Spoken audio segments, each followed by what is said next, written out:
dëggal rek jub-jubal jubbanti dañuy dëggal suñu bopp rek képp ku fi ñëw di def li nga xam ne moo dul yoon def liggéeyam dinañu yaru parce que nag sëñ bi ay caaxaan dafa jeex ci Sénégal de Sénégal liñ fa gis ñii ñu fa gis ak lii nga xam ne moom la ñu fas yéene def lii yóbbuwul jëmalewul réew kanam de ma wax lu ma neex ma def lu ma neex ma tooñ ku ma neex ma def lu mais loolu la ñu doon xeex pour dindi ko fi c'est ce qu'on combattait hier mënuloo combattre dara hier tey ngay bàyyi même chose boobu di continuer mënuloo combattre dara démb tey nga bàyyi même chose boobu muy continuer mënut a nekk c'est pas possible li ñu doon combattre démb ba yegg fii moom la ñuy continuer combattre ndax dañu ne jub-jubal jubbanti loolu tax na ñun ñëpp ñu dem voteel ki nga xam ne mooy président Bassirou Diomaye Diakhar Faye chicote bi bu waree dal police gendarmerie gouvernement chicote bi bu waree dal na dal ci ñëpp nag tàmbalee ko ci man sama moroom ak keneen ku fi waay tooñ na porter plainte loolu mooy dëgg comme ni ma leen ko waxee ci ñëpp nag assumez vos responsabilités nit buy def ñuy tere nga ñu lay bàyyiloo nga bañ ngay wax li la neex di def li la neex assumer il faut assumer vos responsabilités mais mënul nekk nga def lu la neex heure fay bu jotee nga ne yow doo fay non bo képp ku jëf na nga fay xaw ma comme niñ tuddee seen bopp noonu je ne sais pas coalition xaw ma ñu ne lan xaw ma je ne sais pas sàmm bañ a sàmm mënoon ngeen ko tuddee bañ a sàmm sa kàddu waaye dégg naa sàmm sa xaw ma lan ngeen ko tuddee waaw d'accord en tout cas sàmm leen seeni kàddu rek te respecté li nga xam ne moom mooy luwaawu réew waxuma luwaawu nit ndax wax dëgg yàlla ñun réew mi dañ ko jël rek dénk ko Bassirou Diomaye Diakhar Faye ak le président Ousmane Sonko premier ministre Ousmane Sonko te incha allahu rabbi ñoom it seen waxtu dem bu jotee dinañu dem dénk keneen mais li am te des te ñu bëgg leen ko yëgal mooy ñooñu bu ñu jalgati woon yoon ñun ngeen di njëkk a dégg wax nañ leen ko ndax ñun dëgg moo ñu tax a jóg te dañ koy teg ci yar ak teggin nag képp ku fi jalgati yoon dinañ ko wax ak képp koo mën a doon nag waaye fi mu ne moom wax dëgg yàlla nañu jox dëgg homme de tenue Sénégal ndax du ma ne sax gouvernement bi ndax gouvernement bi seen yoon nekku ci ndax ay séparation des pouvoirs moo fi am ku nekk mooy def liggéeyam yéen vous n'avez toujours pas compris que ce gouvernement du Sénégal a changé li fa xew ça n'a rien à voir avec une personne jegewul Ousmane Sonko xalaatul juróom-ñaar fukki xelam xalaatul di dugg ci li police ak gendarmerie di def soxlawul loolu parce qu'on vous dit que ay institutions yu fortes moom moo gën ay hommes yu fort te ay institutions yu fortes la ñu fas yéene bâtir Sénégal incha allahu rabbi un Sénégal pour tous un Sénégal meilleur loolu la ñu fas yéene def may massawuwaale suñu sœurs yi nga xam ne ñoom la ñu gaañ muy kii suñu Mati Sarnia notre sœur gis nañu ñu gaañ ko te ñuy ñaan yoon aussi mu def liggéeyam très rapidement parce que Sénégal dafa war a jeggi ay situation yoo xam ne ay doomu aadama dañuy jël seeni loxo di ko teg ay nit ci ay fen Sénégal dafa war a jeggi loolu Sénégal dafa war a dépasser loolu dafa war a dépasser ay situation yoo xam ne nit dañuy jël seen loxo di ko teg doomu aadama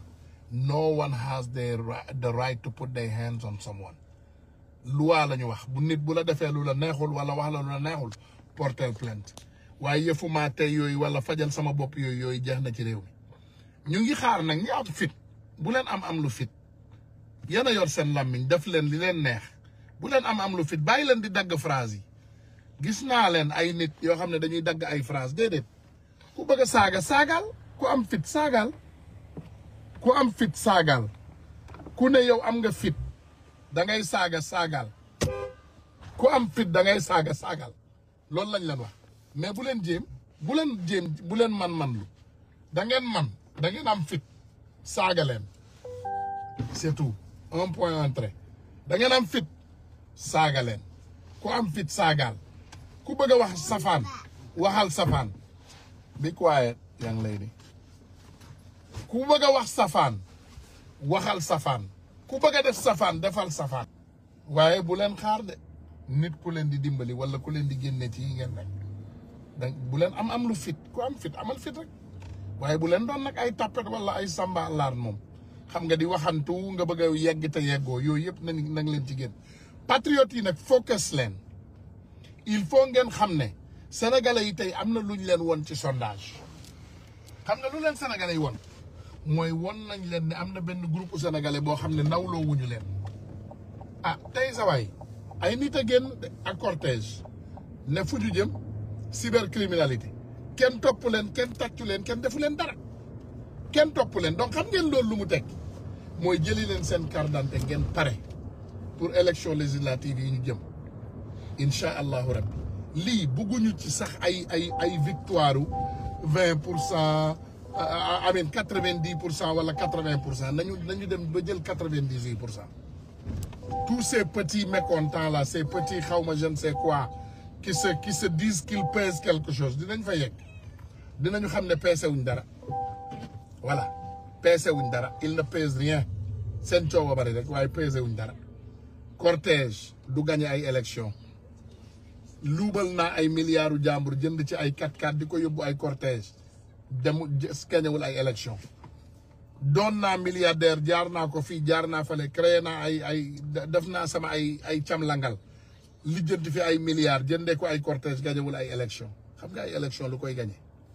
mooy fulla ak fayda ak jubal jubbanti sénégalais yi nañu jub te jubal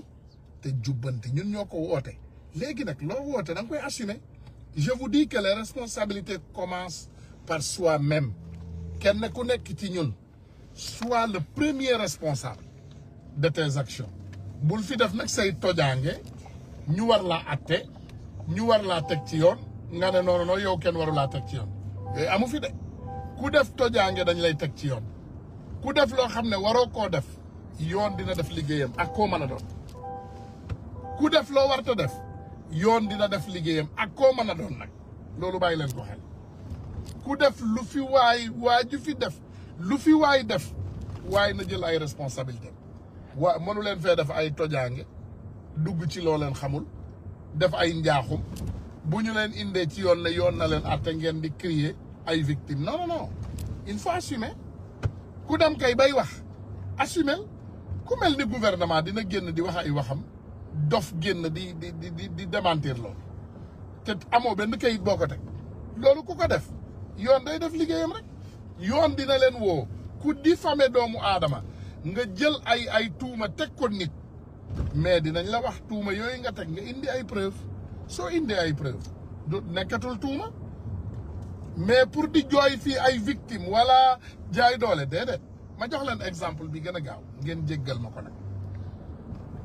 nit bu génnoon fële ci àll ba ñëw dugg ci ab kër fekk borom kër gi toog ay doomam wër ko nga jël sa mbéj bu tàng ne ko tar borom kër gi lan nga defe ne moo lay dal loolu defe naa yow mën nga del atte boobu atteel ko sa bopp encore une fois nit toog ci këram waxul deful nit jóge fële ci àll ba ak mbéjam bu tàng ñëw ne ko tar fekk fukki doom ak juróom sax ñu ngi wër borom kër gi lan moo lay dal c'est ce qui se passe quand c'est état il faut ngeen xam ne comme niñ leen ko waxee état du ay fo état bu normal état bu sérieux la ñu wax xam naa nag ndeysaan yéen ñu bari li ngeen réeree mbir mooy waa ji fi nekkoon dafa dem ba ñàkkal fayda état